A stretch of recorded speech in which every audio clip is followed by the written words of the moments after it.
Great. So really excited about my guest today, Andrew Will.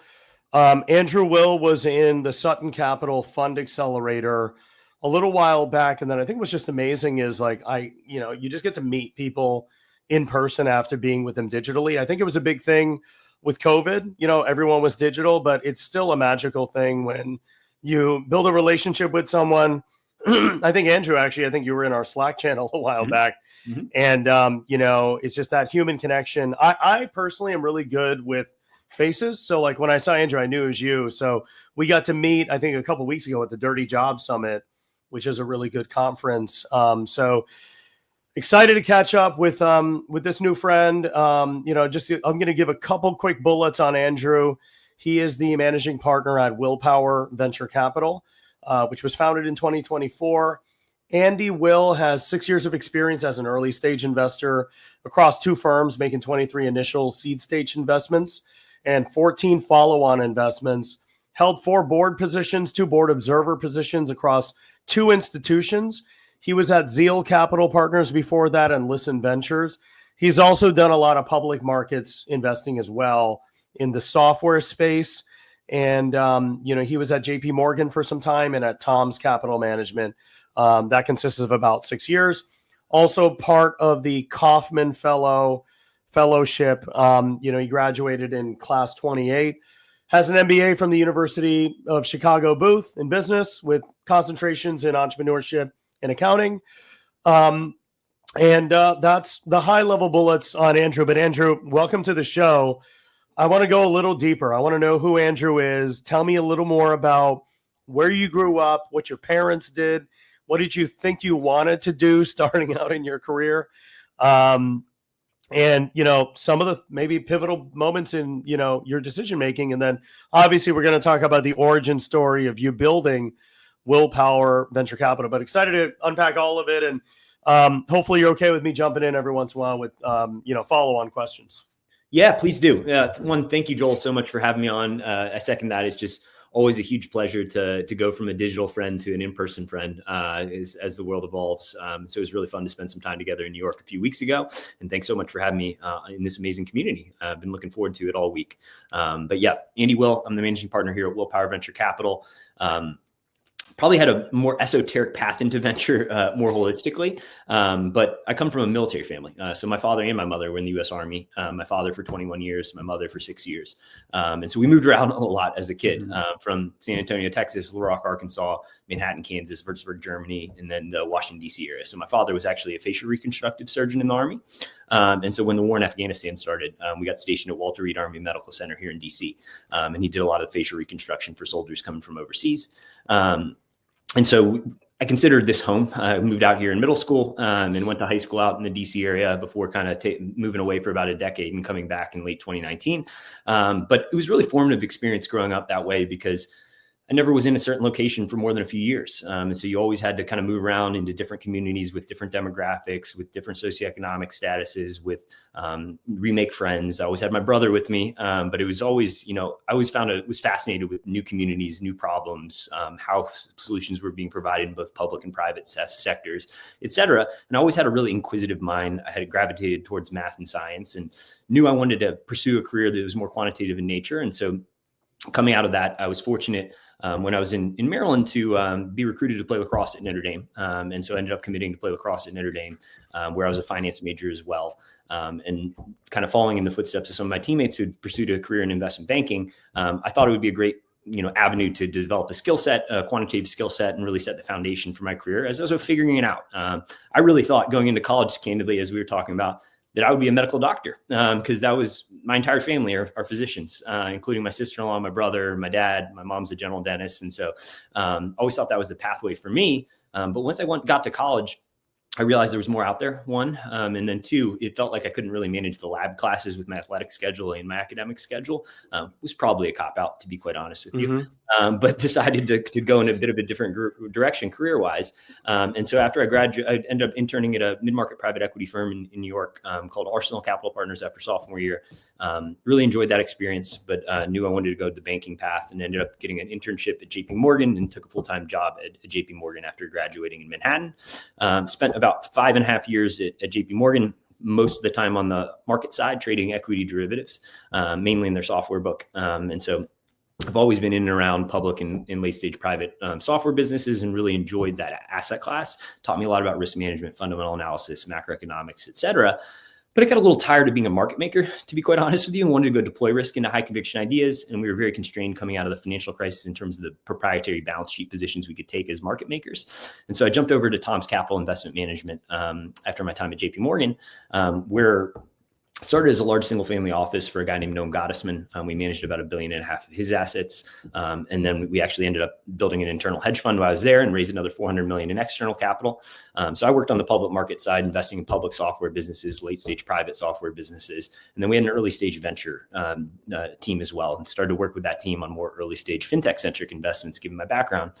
I mean, I fell in love with early stage venture. I got to be honest, kind of marrying that financial analysis with more strategic problem solving, being able to have your thumb on the scale 5 to 10% in the right direction. It felt like you could have a more tangible impact on the outcomes of the investments you were making. Yeah.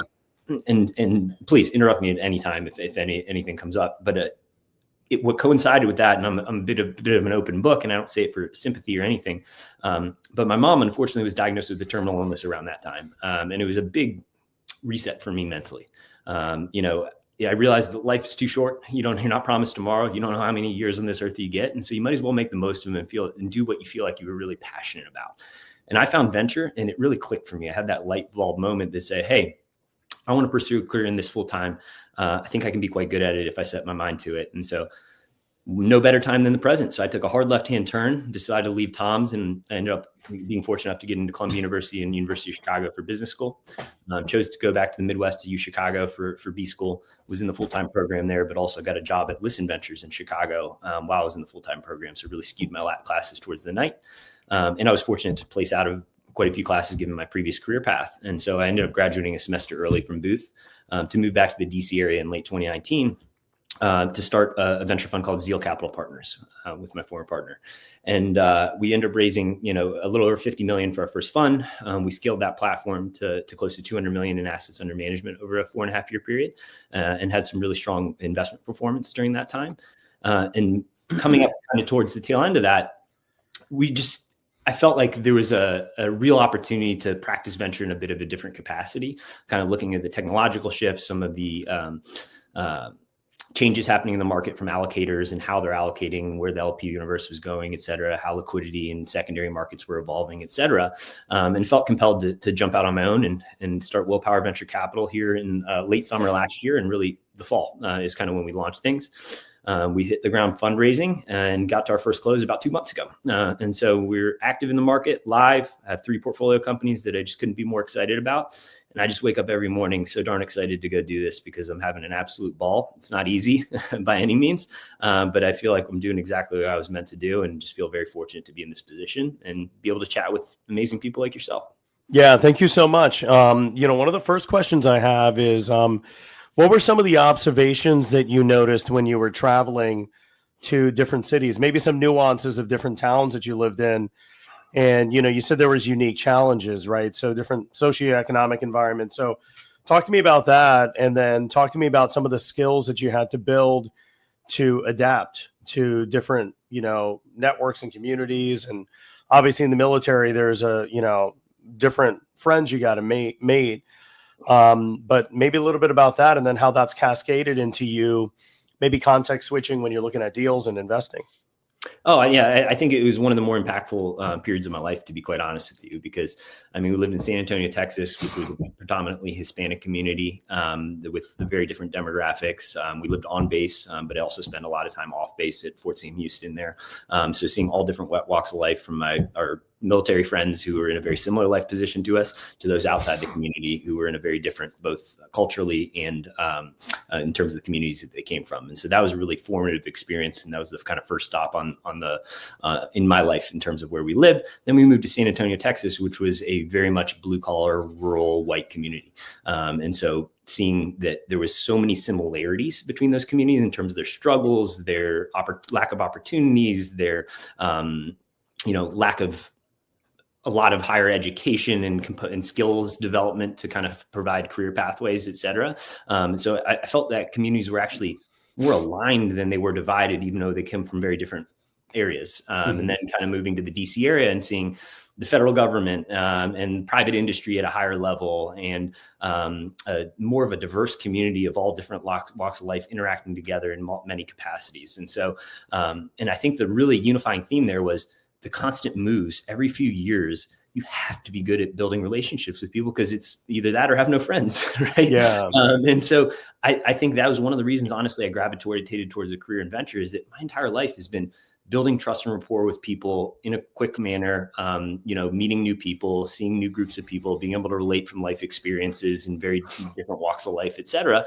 And that is just wildly fascinating. I love learning about people. I love learning about their stories, why they're doing what they do, what makes them tick as people. And I think a lot of that analysis really lends itself to early stage investment, if you think about it. I probably didn't connect those dots for a couple decades, but there is just so much life lessons that I certainly take with me as I'm underwriting early stage investments and founder profiles and all those different attributes that can be the ticket to wild success or an underperformance from an investment standpoint.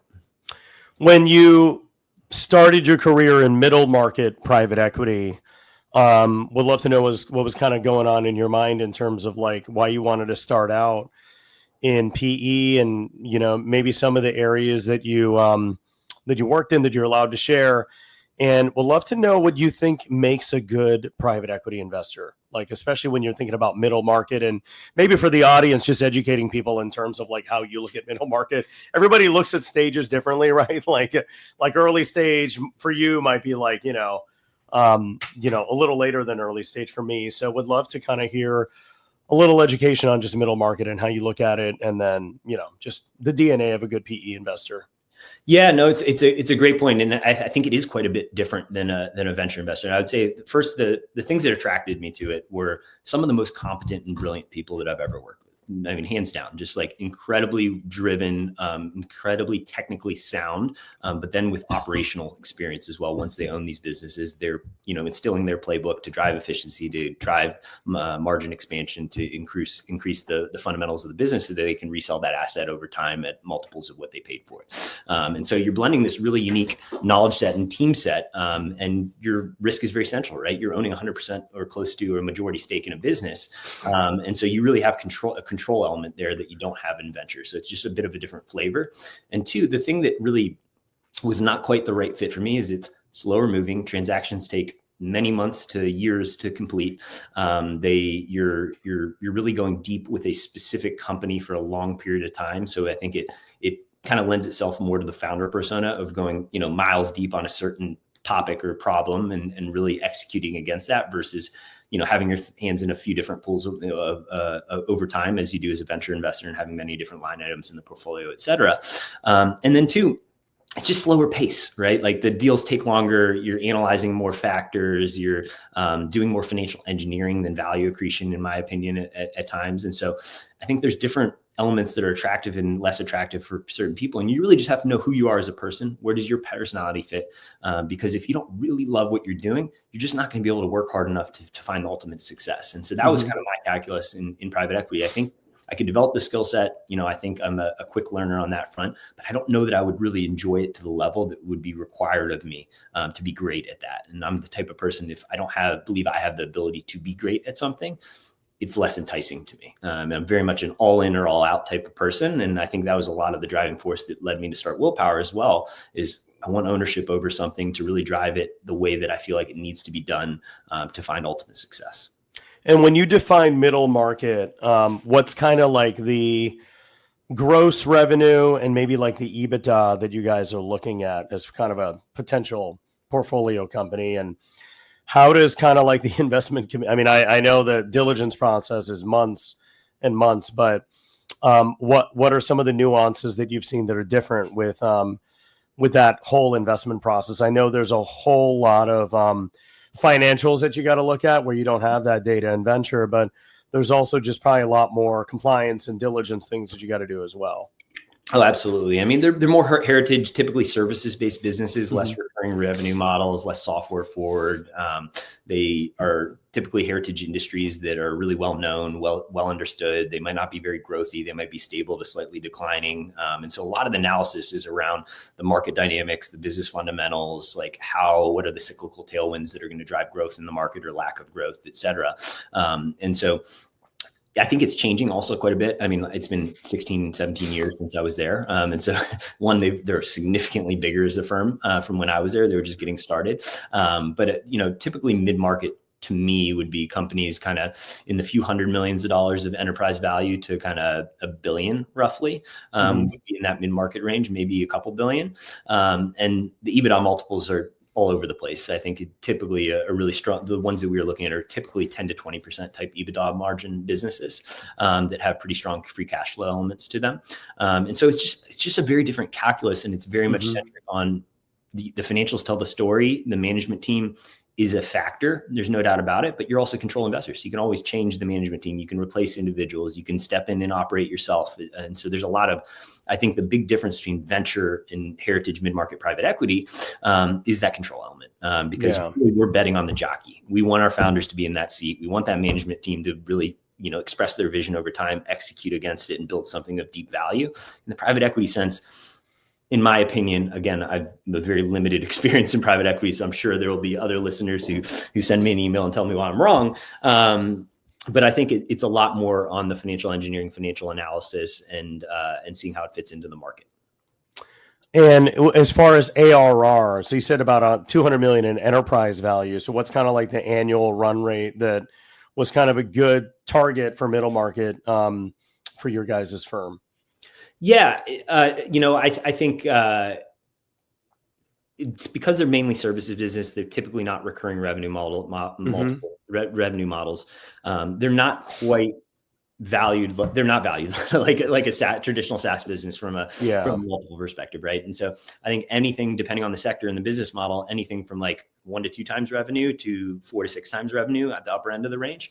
So we're talking about a very different growth profile, different margin profile, different unit economics than kind of your classic software venture type play, even if they get to the level of scale that a traditional private equity might find attractive. And we're seeing actually quite a bit more acquisitions from financial sponsors in the vertical market software space. So I think there's going to be more and more market pool to making acquisitions in that space. And it's certainly something we think a lot about from a Willpower portfolio perspective.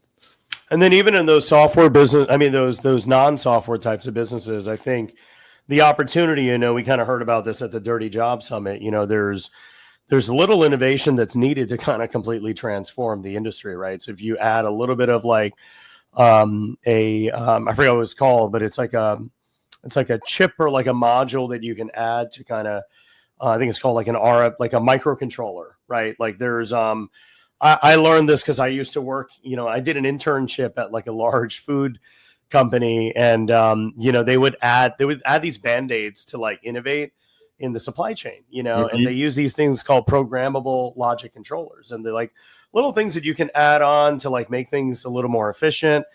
But that could mean millions of dollars of like efficiency, like there was something that I installed that allowed us to pause the system.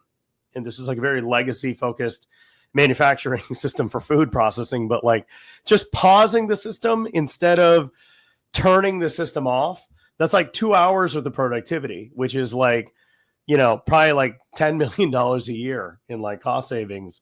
So just those little things can move the needle if you can do some digital transformation. So I think that's where kind of like, as a private, like maybe as a forward-thinking private equity investor, if you're taking control stakes, kind of maybe thinking about like digital re-innovation in some of those legacy industries could be helpful. You hit the nail on the head, Joel. And I think we're seeing a convergence between the venture and private equity space, in my opinion, in 3 kind of distinct areas as of late. One is, I was just speaking with a friend who has a large private equity firm that you would know.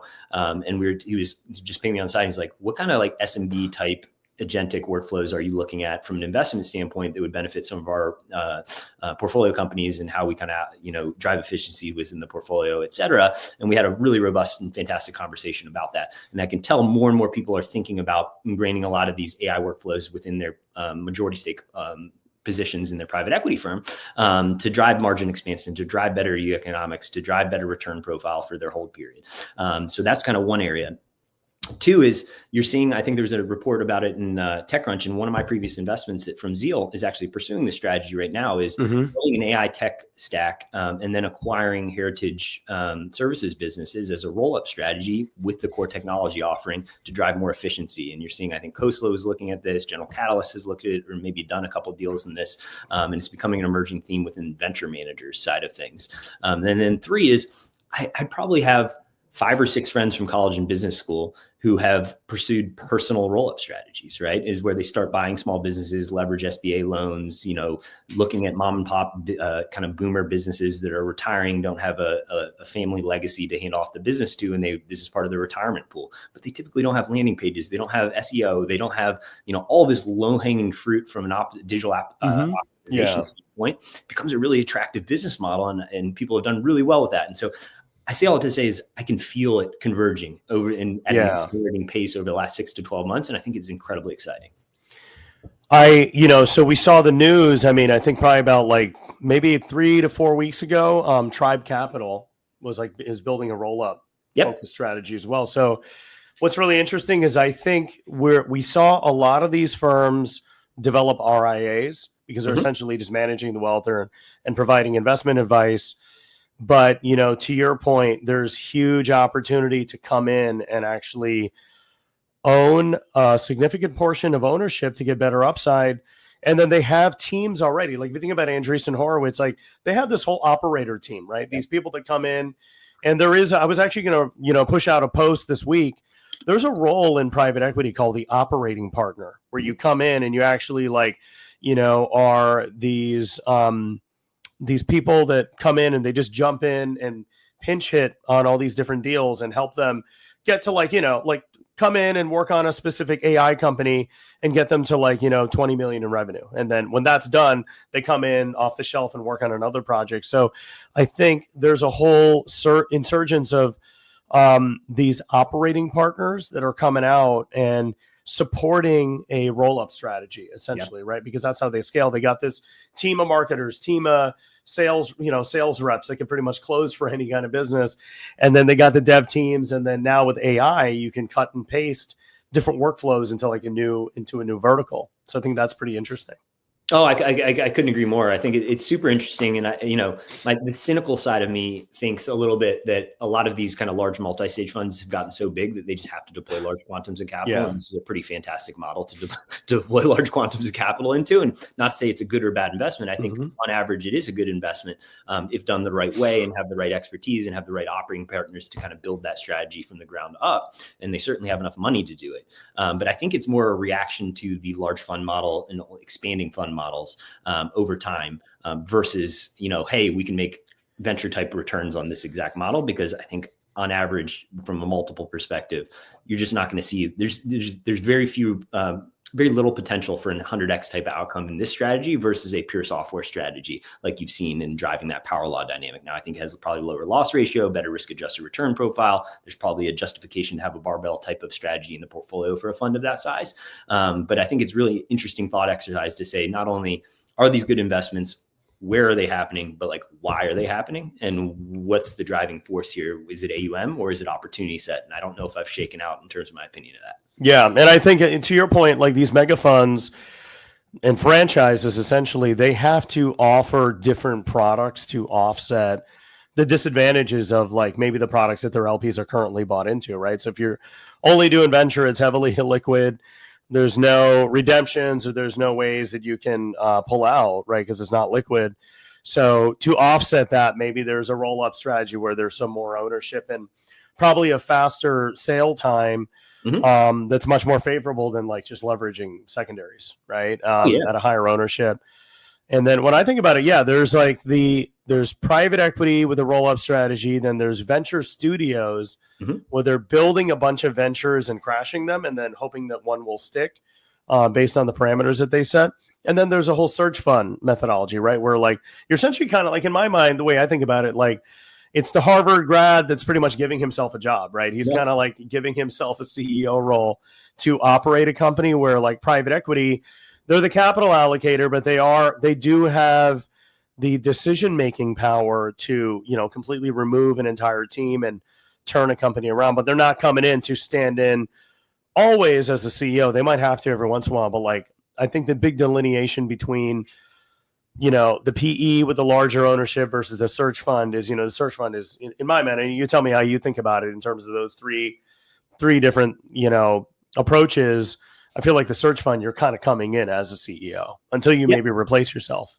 No, I agree wholeheartedly the way you kind of articulate that, but I would almost add a fourth leg of the stool as well in terms of I'm seeing a lot of like long duration holdcos being formed as well. Yeah. So like 30-year fund lives where they're acquiring kind of cash flow positive, smaller but slower growing vertical market software companies or services-based businesses. And they have a central kind of hub of resource allocation in terms of how do they bolt on new businesses, increase the aggregate revenue profile and EBITDA profile of the businesses as a whole. And every kind of step up and you get a kind of multiple bump in terms of the size and scale of those organizations.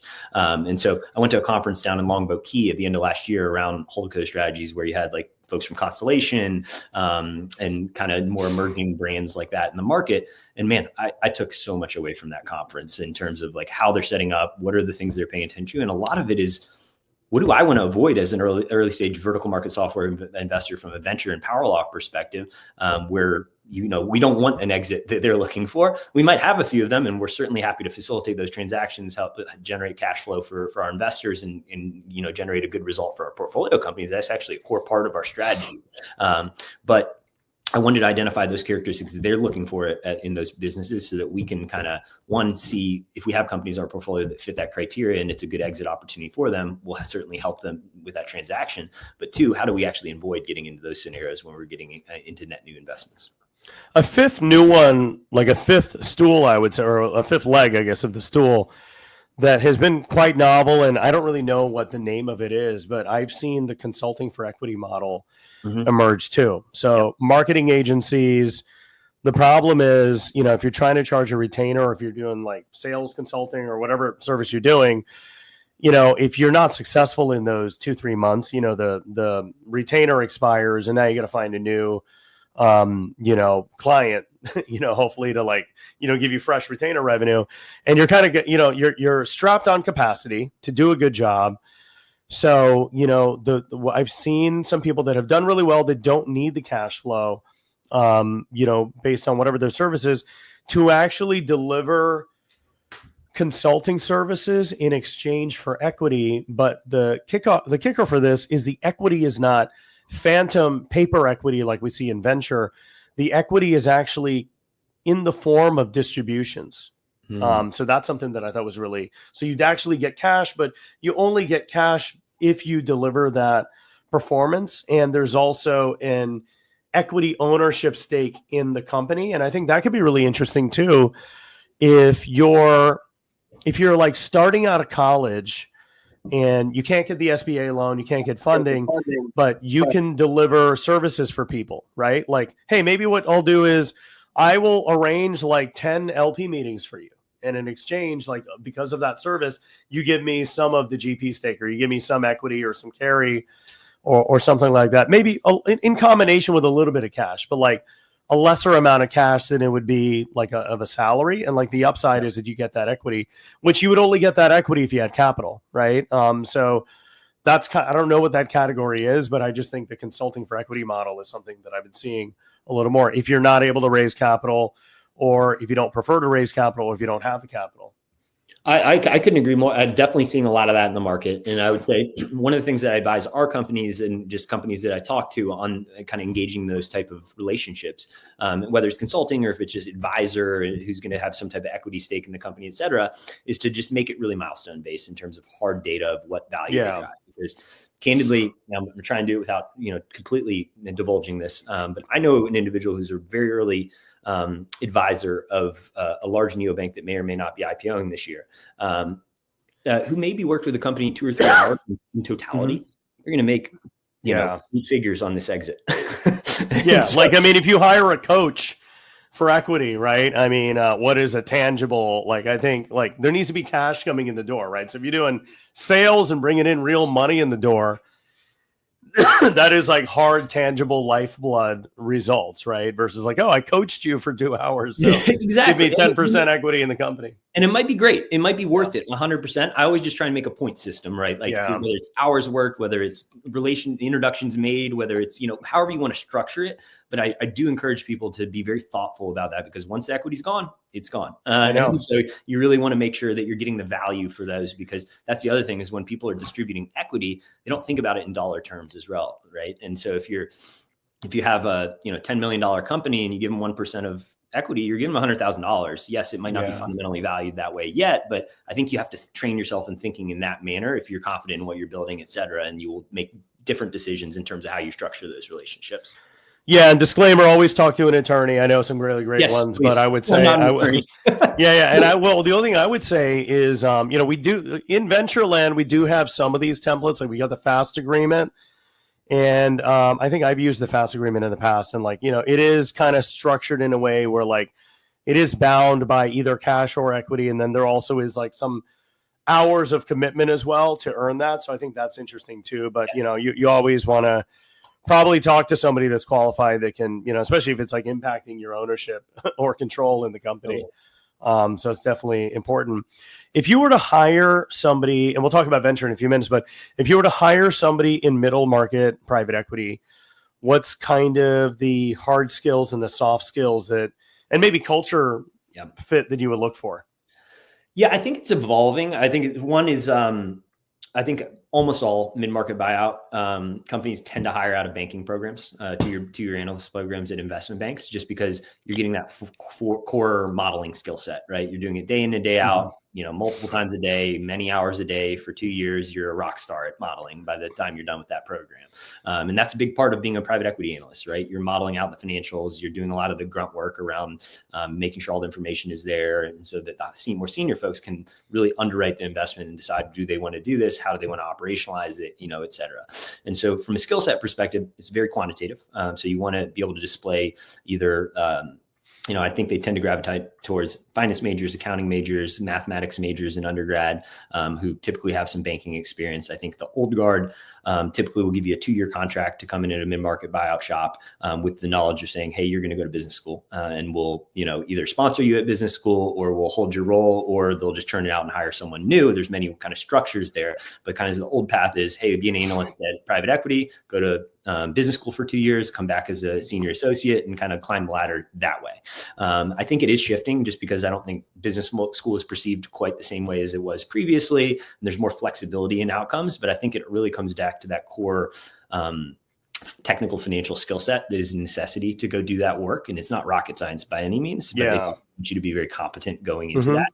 And then from a personality standpoint, any private equity firm that I interviewed at, we always did personality tests, which is, I find very interesting because I think there is a huge cultural fit there. I think it tends to lend itself to more introverted people who can, do siloed work, who get energy from doing more quantitative analysis, who are patient and have longer term time horizons and less instant gratification. I think those are some of the attributes that tend to thrive in that environment.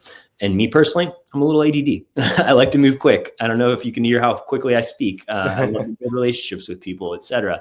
It's not to say I couldn't do that, but I just didn't get energy from that environment. And that's why I gravitated towards the trading floor, because it's the polar opposite. It's chaos at all times, loud noises and people interacting and all those type of things. And clearly didn't stay in that career path, but I feel like venture has actually blended the two together because I'm constantly meeting new people on a daily basis, whether it be LPs fundraising or founders building interesting things, new hires that we're bringing on, et cetera.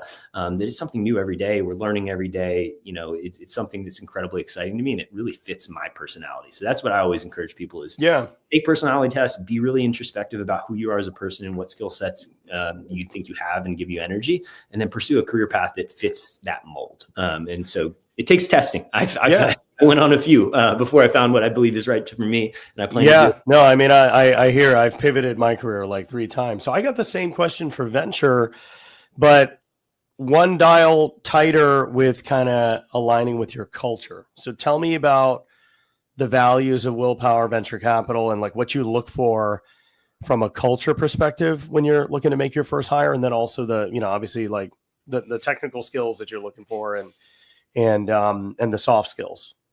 Yeah, no, it's such a good point, and I'll take this from from my biggest mentor, a guy named Kevin Compton, who runs Radar Partners in Palo Alto and formerly Kleiner Perkins GP. He's just an incredible individual and has taught me a lot throughout my career. And he always talks about being a servant leader, and that's always struck a chord with me because I do think that is a core element of venture. Because look, at the end of the day, we're financing companies. We're always minority owners of the business. We're certainly not the stars of the show. The founders are the stars of the show who are, putting, years of their life and hours on end on a daily basis building something of meaning. And we certainly play a role in that ecosystem, but it's not the main role. And I think too many people in our industry take credit for the accomplishments of entrepreneurs. They overrepresent how much that they did to drive that outcome, et cetera. And this isn't me kind of bad mouthing, our industry, because I love it. And I think there is a ton of value and such honor in it. And there's a lot of patriotic elements to it that I talk about often. And I truly love it. But I think when we think about our culture, it's honesty, integrity, and focus. And so we want to, if we say we're going to do something, we do it 100 times out of 100. And if there's, a 1 in 100 chance that it doesn't happen, we're going to amend that relationship and say, hey, this didn't happen for this reason. Here's how we're going to remedy the situation, because it takes so long to build that trust and rapport, but so easily lost. And so we always say what we mean what we say, and do it in quick order, or tell why we can't do it that way. And so when we're hiring people, we really underwrite for trust and honesty. Skill set we can teach, drive less teachable, but we want to underwrite for having extreme drive, grittiness, willpower. It's not a mistake that we named willpower that way. It's really the attribute we love in founders in terms of their ability to persevere through up and down times. Like there's always going to be a roller coaster ride when you're on this journey, but how do you kind of keep that mental fortitude to keep pushing forward and keep driving the vision that you see as possible and execute on a daily basis? And so the skill set itself as a venture, it's more art than science at the end of the day. But I think the core components are that trust, honesty, grittiness, drive, and ability to be a constant learner. And so those are the attributes we try and underwrite for folks who join us. We try and underwrite for founders that we partner with, and we try and get better on a daily basis. I have a little sticky note up on my computer right here in front of us every single day that just says, focus on the inputs, not the outputs, because the outputs take care of themselves. If you stay true to your culture, stay true to what you want to do on every day, and get just 1% better every day. You don't have to be 20% better every day, but just get 1% better every day. No, that's super inspiring, and I really appreciate that. That was really helpful. I want to talk a little more about leadership, and the reason why is I've read a lot of books. I don't know if people have read John Maxwell, but like there's all these. He has a book called like the 5 levels of leadership, and there's different ways that you can motivate people, right? There's people that, motivate people with fear. There's people that motivate people with incentives. I've had GPs that have hired executive coaches to kind of train them on culture. But like, what's advice that you would give on just leadership as a whole, right? As a GP, as a founder building a firm, obviously you talked about servant leadership, which is probably the main answer, but how do we, do you think leadership is learned, or do you think it's, innate in some people, or do you think it's a combination of both? Not to take the cop-out answer, I do think it's a combination of both, but I'll kind of further extrapolate. And similar to you, I'm a huge student of leadership. I think it's such a crucial element to anything you do in your life, right? And so I try and read books on it, I listen to podcasts on it. I also listen to a lot of military leaders because I think there's a ton of lessons to be learned from that echelon to what we do in private industry. And it's actually one of the passions in my life is I specifically work with former special operators as they're getting out of the military to understand, to quantify their skill sets and see where they might fit into private market and help kind of make that transition a little bit easier. And so I say that all to say is that this is definitely a big focus for us. And I think everyone is born inherently with a different kind of cup of where does their leadership aptitude lie, right? And some might be bigger than others. And unfortunately, life's not fair. Everyone's kind of born with a different skill set, a different IQ, a different opportunities based on where you grew up, family dynamics, et cetera. But you can certainly get better at it. And I think someone I learned a lot from is a guy named Jocko Willink, who's a former Navy SEAL officer, who is the task unit commander in the Battle of Ramadi. And he has multiple books on leadership. And he talks a lot about this concept of good. As a leader, you take 100% accountability for every mistake the team makes. And he doesn't mean that lightly. He means like something terrible happens. you say, good. Here's the benefit to that. Like, I got a no from an LP that I thought was going to be a yes. Great. Learned something from the feedback that they gave me. I probably didn't present it in the right way. They didn't get this part of our strategy the right way. We have this. That's on me. That's not on them, that they didn't see something in me. I didn't present it in the best way possible. And I need to learn from that experience in the next one that we do. And so I try and take that attitude to everything that we do, is that whatever happens on the negative side, it is 100% my fault. And you have to own that. And even if you don't feel that way intrinsically, do some introspection, because I will almost guarantee you'll be able to figure out a few things that you could have done better that could have shifted the result to something different. Or if it's something that's just complete bad luck, like for instance, we did our first close about 10 days after Liberation Day. So you can imagine how that was a little funky going into a close there, and, not every investment that was intended to come in came in, and things of that nature. And you could certainly get very upset about that happening. And look, I can't control policy at the federal level. I can't control market dynamics around the timing of our close, et cetera. But I can control how I handle that. And I was angry the day it happened. And the next day I said, you know what? We need to get back to work, and we need to fill the gap, and we need to continue to build relationships. And I bet you we can actually turn some of these investors who got cold feet at the end of the day. And so it's all just kind of that. Yeah. I saw something in my feed like literally 3 days ago, and it was pretty groundbreaking for me. And it's just very stupid and very common sense. But the video was like something in my Instagram or something, but it was like sales is a reset game. So you could, do fundraising. You could do, you could try to go on, multiple dates. And like, the thing is, if something didn't work out, there's always a new person that may not know about all the reasons why it didn't work out. And you can actually just hit reset and start over again without all the baggage, and probably, kind of to the point when you said good, it's good because you probably are not going to do maybe follow up with the same mistakes that you made 2 seconds ago on the previous prospect, but there's a brand new prospect right afterwards, so it really is, if you think about it, fundraising, sales, dating, job searching, it's a reset game. You're going to get rejected hundreds and hundreds of times, but there's that one new prospect that's there 10 minutes later. Totally. And someone said this to me really tangibly the other day, and they said, you only get upset at no's if you have a pipeline issue. Right? Like if you have a limited number of opportunities and you get a no and it's like 1 of 10, that's 10% of your opportunities. Yeah. If you have 100 of them, you're like, oh, whatever, next one. Let's keep moving the ball forward, right? Yeah. And then I think, you get better. I think tech teams, sales teams, enterprise teams, they measure this down to the T with data, right? So you can take data to really understand, how many, on average, like how many leads do you need to have in your pipeline to possibly have a conversation. And then, you kind of go down the funnel, like that conversation turns into a sale. And like, there's a rate at like that sales process of like closure. And if you can measure that and, hopefully make it somewhat repeatable, that helps. There's nuances with B2B versus like consumer. But I think the power of software is you can just sell one thing thousands and thousands of times, which is great. Totally agree. And, I'm so nerdy that on this fact that I record every meeting, every pitch that I do, and then I feed it into AI to give me a voice readout of that meeting when I'm driving in the car and things like that, so I can learn from it and be like, oh, I said. Are there any tools that you recommend that will synthesize your call and how you did? Like, that'd be really great for GPs. Like if they had an LP call, like maybe just the inflection of how you spoke and maybe how you handled objections. Like if there's got to be, it's not in my mind now that we have ChatGPT, I feel like there's got to be some system for like sales reps and GPs or people or founders raising money.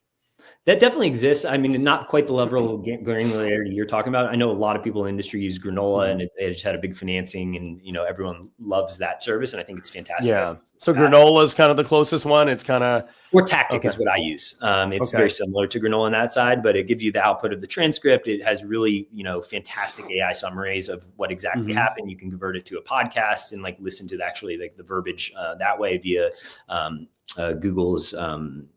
What do you call Notebook LM? And so you can take this transcript, feed into that, and then I could have a little podcast in the car when I'm listening. So I try and find creative ways that we can learn all the time because I drive a lot and things like that. And if I have to, I'll listen to a call and learn something from that, or I'll listen to a podcast like the Founder Podcast with David Senra. Just think you have to be a student of history, and so learning from the most exceptional founders over the last 150 years of American history, or internationally in other geos. I just think there's so many, whether it's a completely different industry, you can learn about leadership lessons. You can learn about company culture. You can learn about focus on kind of small and tangible things that drive performance over the long run. And so I don't know. I don't know if it's just me being nerdy. I don't know if we'll see over the long term how impactful it is. But I think you have to take every bit of information available to you, because it's hard to be successful no matter what. You need every advantage that you can. Well, Andy, I know we got 3 minutes left. I feel like I still got probably like another hour. I could probably, unpack with you, and we'll do that over cocktails next time. Yeah. But I think, look, we got 3 minutes. 2 questions. What was a pivotal moment that made you decide that you wanted to build Willpower? And then you've already shared a lot of wisdom. Maybe one more piece of advice from a mentor or like a past work experience. Yeah, no, I mean, I think it's twofold, and one comes with a quote from a mentor.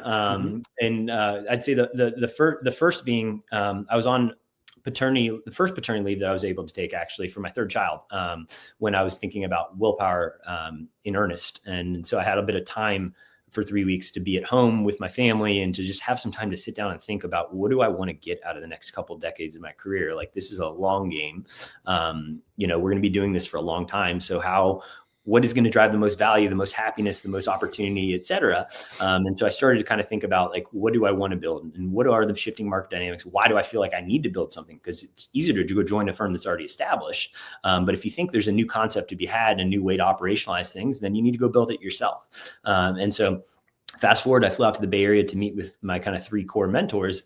And one of them kind of stopped me mid-sentence, and he said, Andy, if you can't bet on yourself, who the heck can you bet on? And that rocked me to my core. I got to be honest with you. I thought about it the entire flight home, and I had a conversation with my wife about it in the morning. And I just said, hey, honey, like, here's what I really want to do. Here's how I'm thinking about it. Here's the timeline. Here's what the cost is going to be in the interim.